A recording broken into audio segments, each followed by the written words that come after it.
on my bicycle as the wheels start to turn. The pedaling starts a rhythm of my heart pumping, and my breathing matches the cadence of my thoughts, unwinding a rough road in front of me.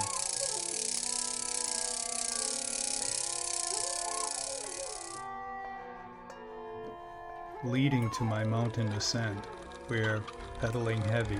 I'm struggling up steep grades, hurting my legs with a clean yet excellent hurt, as my mind wanders to wage hidden battles of losses and victories in the secret flow of my aspirations.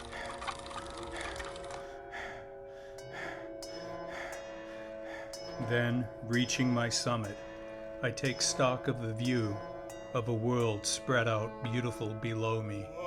and I come to realize that for all my joys and regrets, it's really the struggle to come to terms that's the justification for them all, as long as they are left there as an offering for expiation.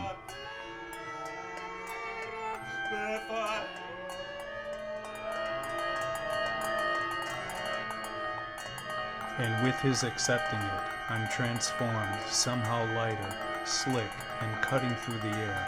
flying on two wheels, faster down and down my mountain, riding a now smoother course to make my way back home again.